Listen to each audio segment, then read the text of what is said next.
Welcome back to the course on digital logic and computer architecture. So we are discussing about the input-output mechanism and basically looking into how we are going to handle input-output devices. So while going to transfer information or data from input-output devices to the processor, generally we use three different techniques. First one is your programmed I/O. Already we have discussed about it. Second one is your interrupt driven. Okay, we have also discussed about it. Now, third one is your called DMA or direct memory access. Now we'll see what are the things that we need to do and how we are going to transfer data with the help of DMA. Now basically you just see already I think I have mentioned when we are going to have programmed I/O that processor is waiting over there and doing nothing. Okay, so this is the way that we are looking at it. So to remove it, what will happen? We have come to the interrupt driven. So processor initiate the process, then it will do something else. When I/O module or device is interrupted, then processor is going to give service to this particular devices. Okay. Now after that, when we are going to transfer it, you just see first from I/O devices, it will be transferred to CPU, then from CPU to the memory, because you are transferring information from input-output devices and going to store it in our primary memory or main memory. Later on, processor is going to fetch or access information from memory. Okay. So here for programmed I/O and for interrupt driven, you just see that information is transferring from I/O devices to CPU. That means CPU's involvement is there. So when data transfer is going on, basically CPU is busy or doing this particular transfer operation. So we are thinking about how to release this particular CPU. Okay, so that CPU will be released, CPU can summarize work, and summarize means we are going to transfer information. That means we are going to have another processor, you can think, which is having lesser capability, which can perform only data transfer operation. So that particular device is known as DMA, direct memory access. Okay, so we are going to discuss about this particular device, and through this particular device how we are going to transfer the information. So basically in this particular mode we are trying to release CPU. Okay, processor will not be involved while transferring the data. Alright. So in case of direct memory access, what is said, it is interrupt driven and program I/O required active CPU intervention. Just already I have mentioned. So information or data transferred via CPU. Okay. So transfer rate is limited and CPU is tied up. That means CPU cannot do any other work. It is basically involved or tied up to perform the transfer operation. So for that to release the processor, DMA is the answer. That means we are going to have another devices called DMA, direct memory access.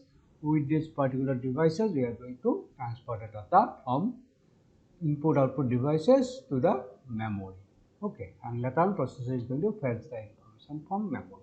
So this is the basic motive behind using this particular dedicated transfer mechanism called DMA.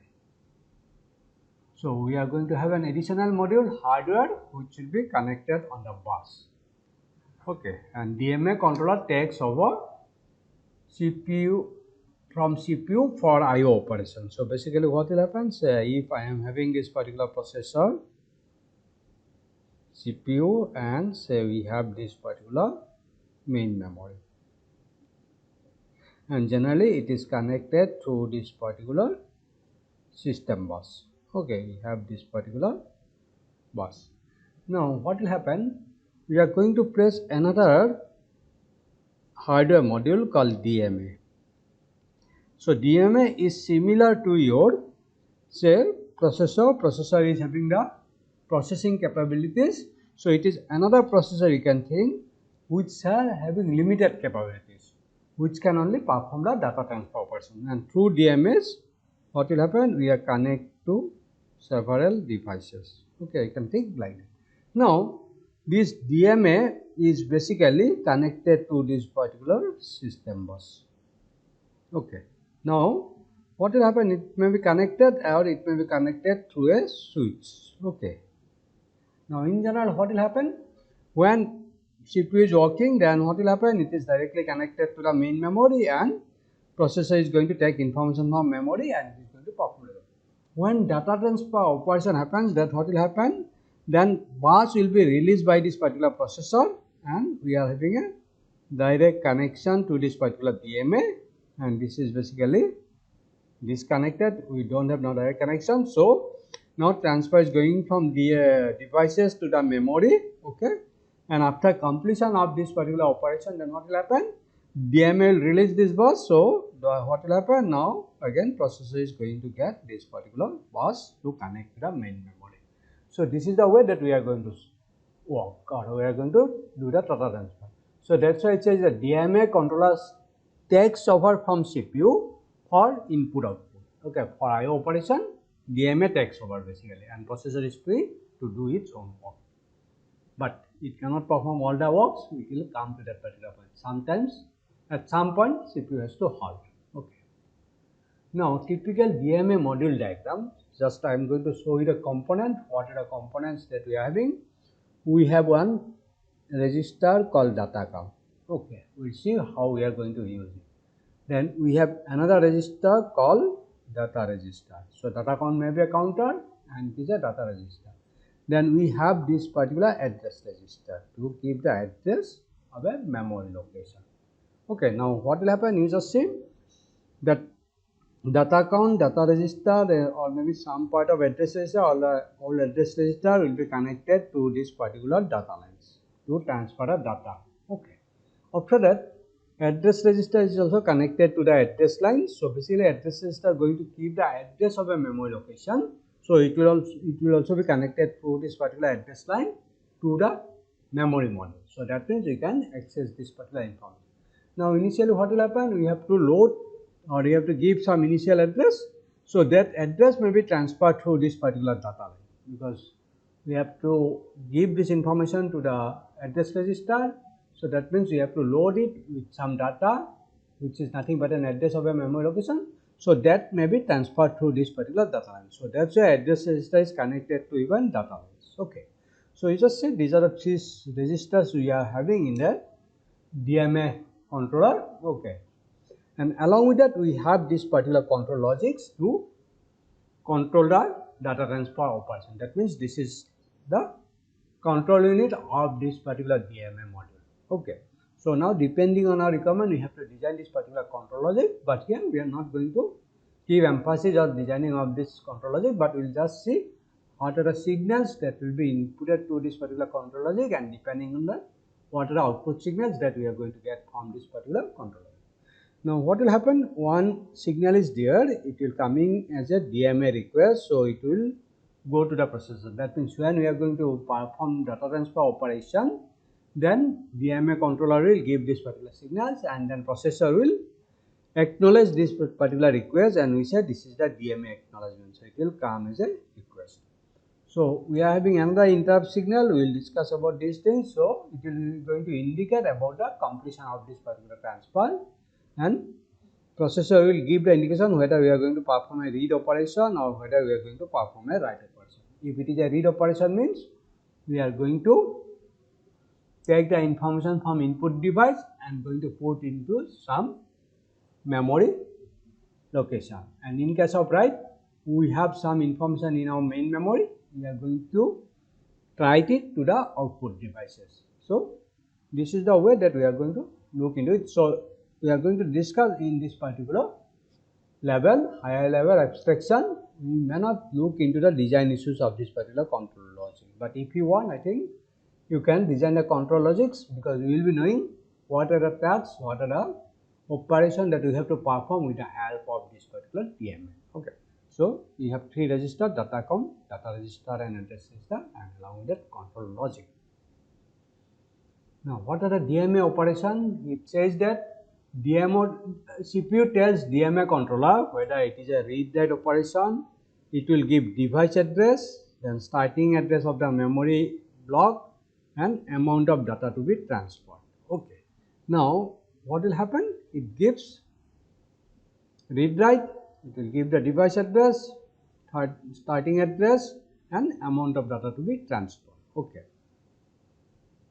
Now, if I come back to this particular point, you just see that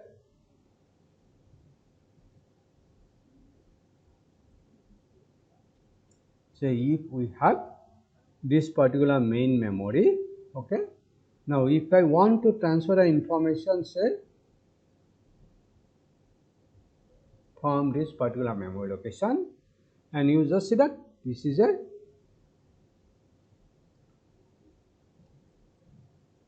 output operation, and I say that processor is going to perform this particular write operation. That means that information will be transferred from this particular memory block to some output devices. Now, we must know what is the how much amount of data we are going to transfer. Say if we are going to say transfer 100 byte, then what will happen? We are going to transfer this information to this particular data count register. So, we are giving these things. Then we are going to give what is the starting address from where we need to start. So, that will be transferred through this particular data line to this particular register. Now, we have set it, and along with that, now we are going to give the address of the device. So, that will make come from this particular line. Again, through control logic, we are going to identify that particular device. So, these are another step basically. Now, after identifying a device, now we are setting it that we want to transfer say 100 bytes of data from this particular starting address. So, these two will be loaded over here, and during the transfer what will happen? That will be transferred from memory to the data register, and from data register it will be put to the output device, because already processor has given the address of the output device and we have identified this particular device. So, basically you just see it is a read-write operation, it is a device address and starting address of the memory block of data, that amount of data to be transferred. So, these are the information it will provide to the DMA controller. Now, CPU carries out its own work. Now, after giving this particular information, now CPU can carry out its own information. Now, DMA controller deals with the transfer. Now, DMA controller is having all the information. So, now DMA controller is going to deal with this particular transfer. Now, DMA controller sends interrupt when finished. Okay. Now, what will happen? You just see we have this particular interrupt signal line. So, after transferring the complete block, we know the starting address, we know how many bytes we have to transfer. After transferring all those information, now what will happen? We know that now transfer is completed. Now, DMA controller is going to give the information to the processor and it will indicate through this particular interrupt line. We will see how it will be connected to the processor. Okay.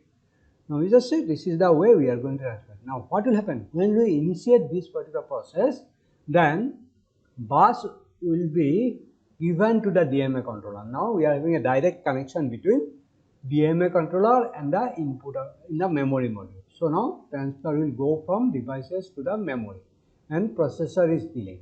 Now, when it gives interrupts that says that job is done, job is over, at that time that DMA will release the bus. Now, bus will be taken by the processor. Now, we are going to have a direct connection between processor and main memory. Okay, so this is the way we are going to look into it. So, these are the operations that we are going to perform.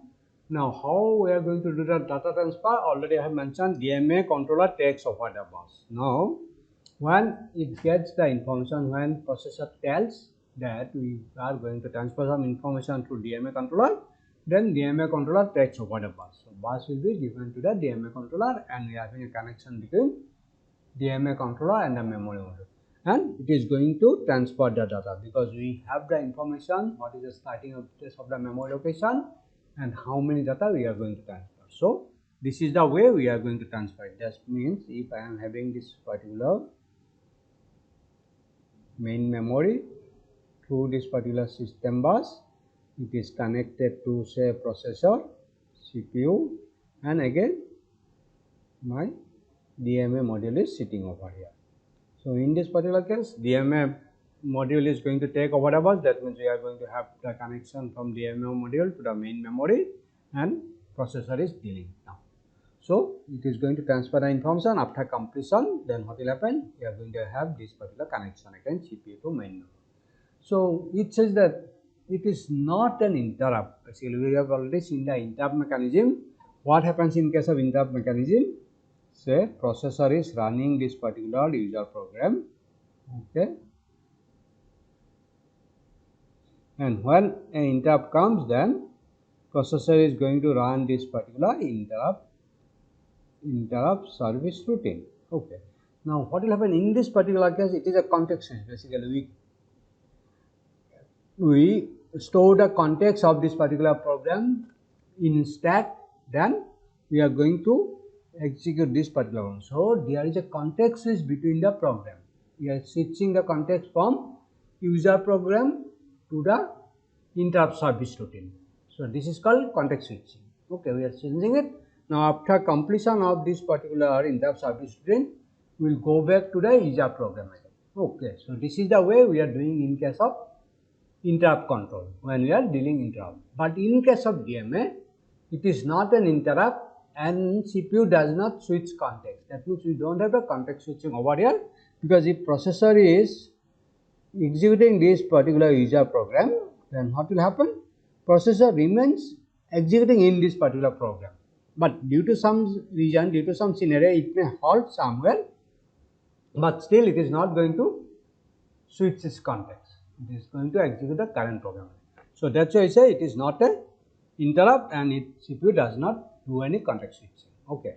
CPU suspended just before it access the bus. Now you just see, I am saying that if I am having several registers over here, I am having some information, then processor can process those information over here. But what will happen? Now if processor needs some new information from the memory, at that time processor has to suspend its work. Okay, it is suspended its work just before the accessing the bus, because during this particular time what will happen, bus is granted to DMA, processor is not having any connection to the memory. So if processor needs to have some data from the memory, that means it is going to access the bus.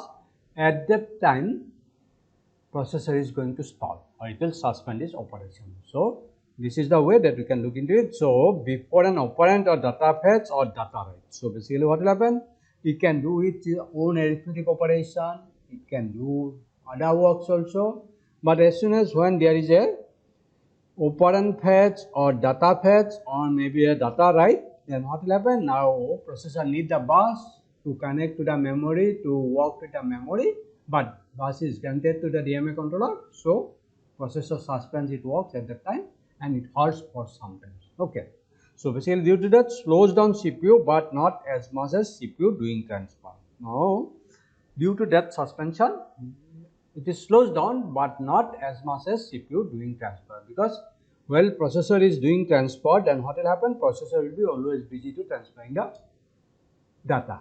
Okay, so here it may slow down depending on the data accessing. Okay, but if we are having sufficient information inside the processor, maybe processor can process those particular data. Alright, so you just see how we are doing it. So it is transfer operation is, or job of transfer is given to a dedicated device called DMA. Now processor is free to do its own works. It is not a context switching because processor can execute its own program now, but at some point of time processor halts when it is looking for a new data from the main memory. Okay, so these are the things that we have to look into. So already I have explained it. So basically now what I said, now slightly in a better way I am going to give it. So it is executing this particular program. Okay, so this is your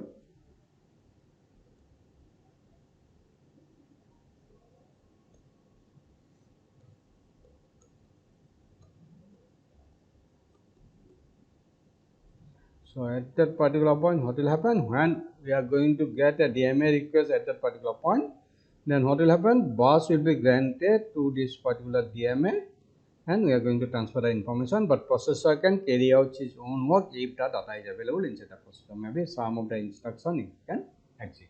Okay, so this is the way we can do it. Now you just see, already I said that it may halt or suspend at some point of time.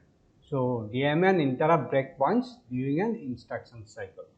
Now say when we are going to execute an instruction, then this is the total execution cycle or instruction cycle.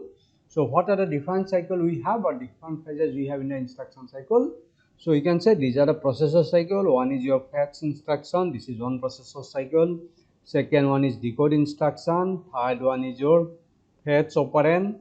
Then execute instruction. Then store result.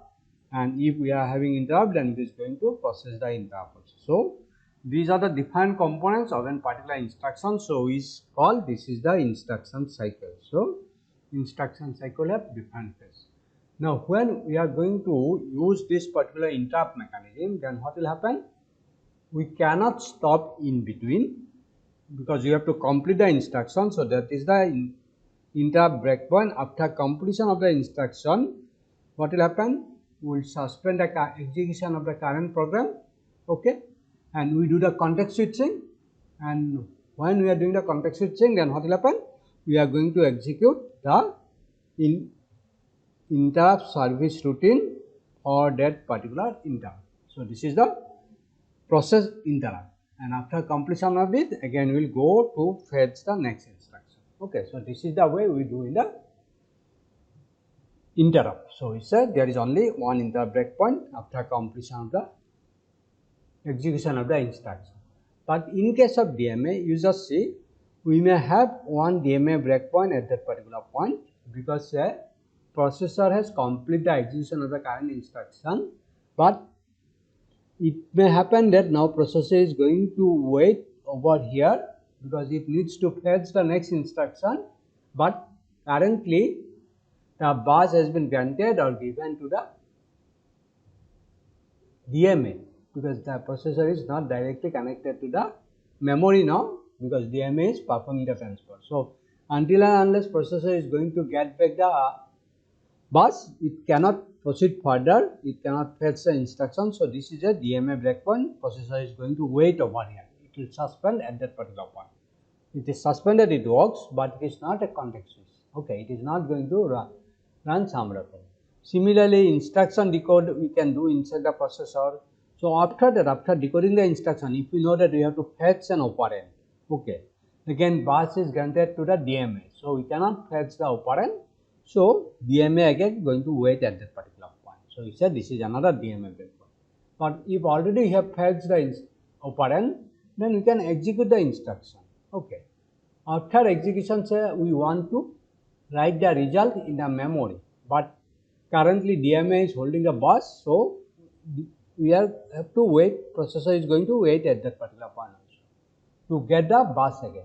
So you just see these are the different DMA breakpoints we are having where where processor is going to wait to get the bus. Okay, because while doing the DMA transfer, already bus is granted to the DMA module. But in case of your interrupt driven IO, what will happen? After completion of the execution of the particular instruction, now we are going to stop the execution of the current program. There will be a context switching. We are going to execute another program which is known as the interrupt service routine for that particular device. After completion of this particular instruction service routine, again we will come back to the user program and we are going to fetch the next instruction. So there is only one interrupt breakpoint, but for DMA breakpoint it can stop or it can wait at several points where the processor is going to access the bus. Okay, when it needs the bus. Okay, at that time processor is going to stop. So this is basically the breakpoint we said. What are the breakpoints of DMA and as well as in the interrupt. Okay. Now, after knowing all those things, now how we are going to connect it? So basically, we are having different way to connect it. One is your single bus connection. So we are having a single bus like that. We talked about a system bus.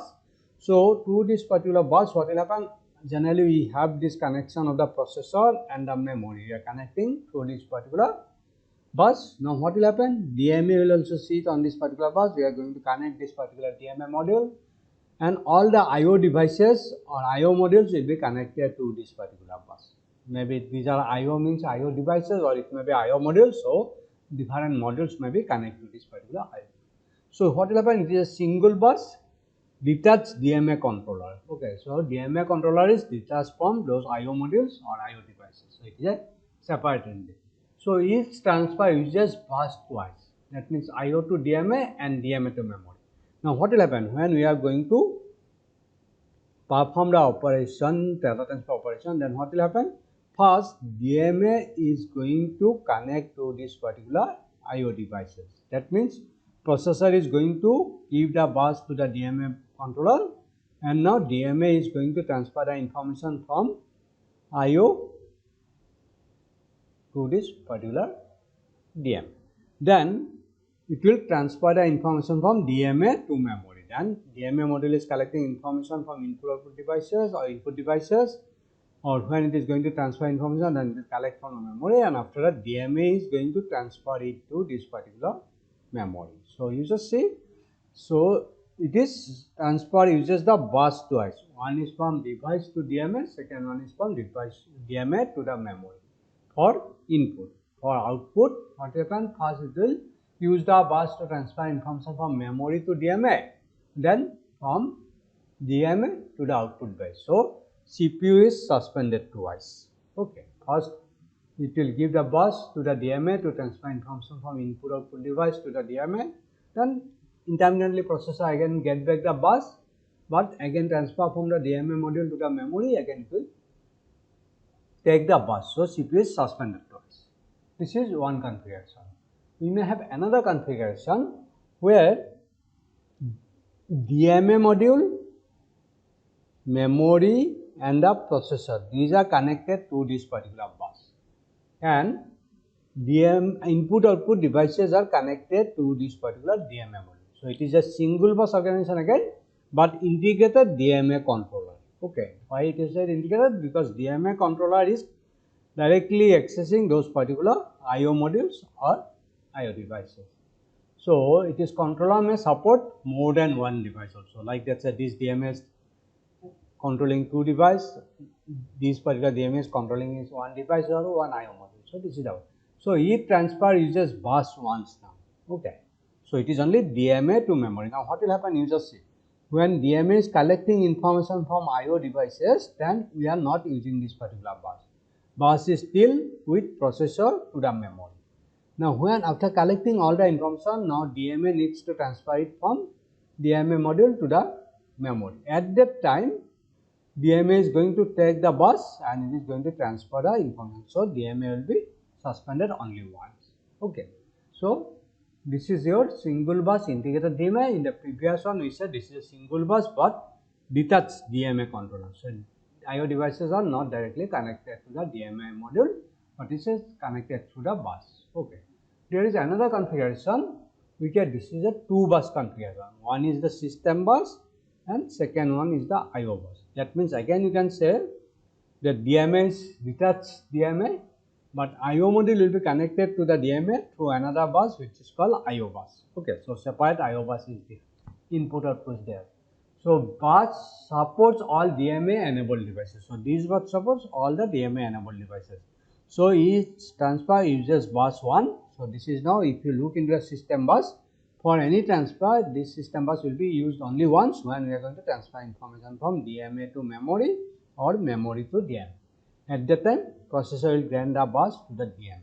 So CPU is suspended only once in this particular case.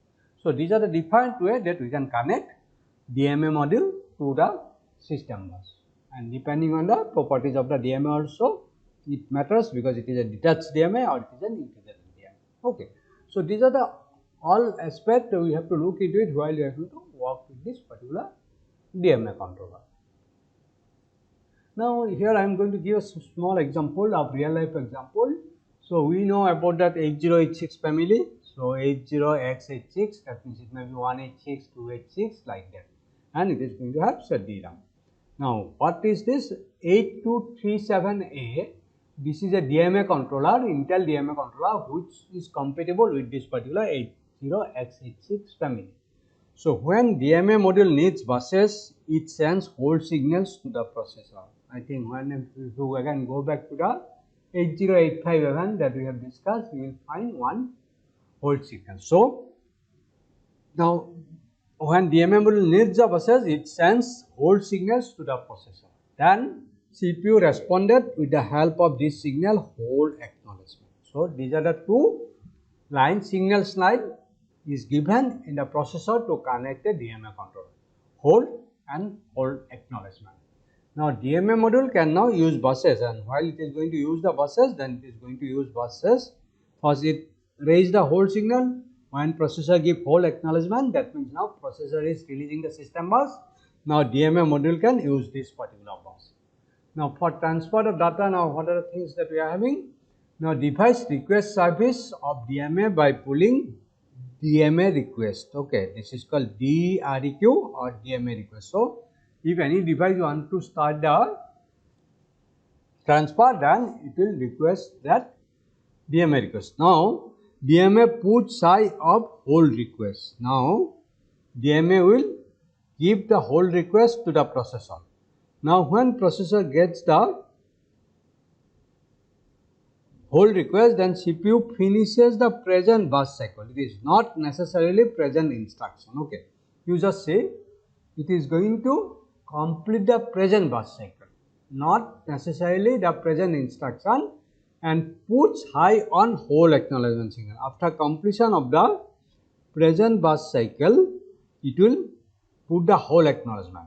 When hold remains active for the duration of DMA. Now, when it gets hold acknowledgement, then now DMA can use the bus. Now, you just see what is this present bus cycle and not necessarily the present instruction. If you go back to this particular diagram, you just see this is a bus cycle, I can say, because fetch is going to use the bus to fetch the information. This fetch operands may be another bus cycle because we are going to fetch the operand. This is stored result. This may be another bus cycle. So, now here in this example we are having these three bus cycles, but this is the complete instruction cycle of the instruction. So, processor need not to wait for completion or to complete this particular instruction, but when hold signals come, you just see that it is in this particular bus cycle. Okay, then it will complete this particular bus cycle and it will release the bus. But you see another scenario when your hold is coming during this particular say instruction decoder. Okay, decode instruction cycle. At that time we are not using the bus, so it is not a bus cycle. So immediately hold acknowledge may be generated by the processor. Okay, you just see. So during bus cycle, first complete a current bus cycle and it gives the hold acknowledgement. So it is not to required to complete the current instruction. So this is the things that is saying that finishes the present bus cycle, but not necessarily present instruction. Okay. So it receives holds, then after completion of the present bus cycle, it gives the holds acknowledgement. Now DMA activates the DMA acknowledgement. So you just see DMA module is getting this DMA request. After getting this DMA request, it gives the hold signals to the processor. When it gets back the hold acknowledgement, that means now bus is granted to the DMA module. Now DMA gives this particular DMA acknowledgement saying that now everything is set, now we can start the transfer. Now DMA start transfer by putting address of the first byte on the address bus and activate memory read. Okay, or then activate IO write to write the peripherals. Now you just see it is basically output operation. It first going to read it from the memory, so it gives a memory read signal, getting the information from memory. Then you will activate IO write, whatever you have collected from your memory. So we are going to put it into the output devices. So this is the way we can look into it. Now DMA decrements the counter because already you just see we are having a counter. It is going to keep the count and increment the address pointer. Okay, so I don't have the slide again. I will go back and repeat until count reaches 0. Now for this particular fifth operation, now you can going back to this particular slide long way here. So we are having this particular data count, we have this particular address register. We have kept this particular address and giving this data. So and through this particular data register, we are transferring from memory. We are bringing to the data register. From data register, we are putting it to the output device. Now after transferring one information, what will happen? Data count will be decremented. If initially 100, then now after transferring one, it becomes 99, and this address register will be incremented. That means after transferring information from memory location, now we are going to transfer the information from the next memory location. So these are the information, basically putting it in this particular point number 5. Okay, so we did it from the memory, then we write it into the peripheral devices. Then DMA decrements the counter because already you have transferred one information and increments the address pointer. That means now we have to look for the second, and it will repeat these things until information becomes 0. When it becomes 0, then what will happen? DMA deactivates HRQ hold request, giving bus back to the processor. In this particular 8085, that hold request is basically going to act as a, because it will keeping it high all the time, puts high on it. So when it will pull down, it says that you have completed the information. That means with this particular HRQ request itself, it says the completion of the operation. That way we are saying that DMA interrupts the processors, send the interrupt signals to the processor saying that operation is over. But in case of 8237 and 8086 family, we are using this particular signal HRQ to indicate this. So these are the operations basically we generally perform, and if you look into it now, you can see the connection like that. So this is your processor. We are having this particular DMA chip, DMA controller 8237.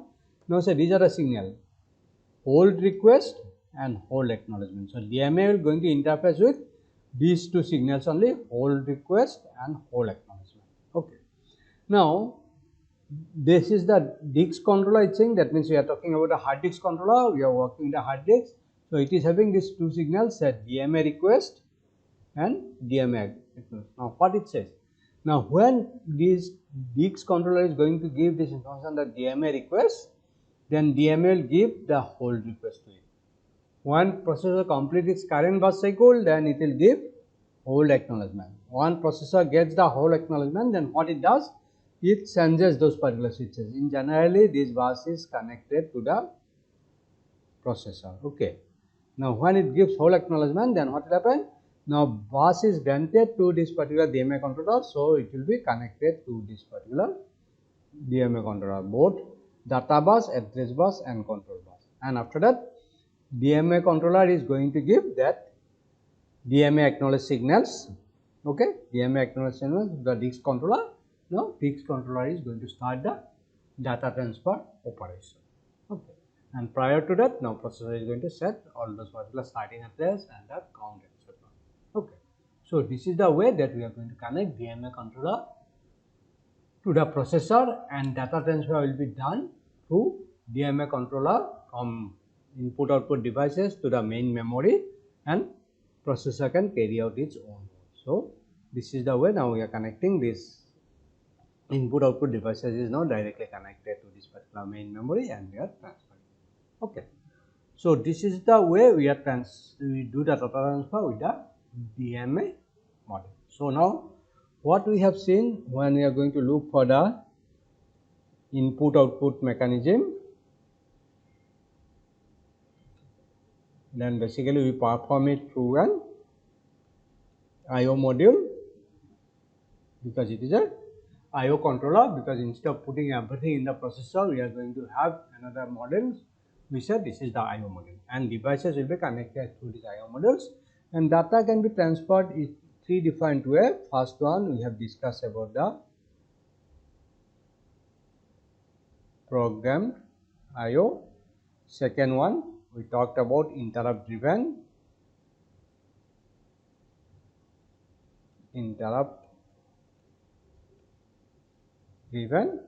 and third one we talk about the direct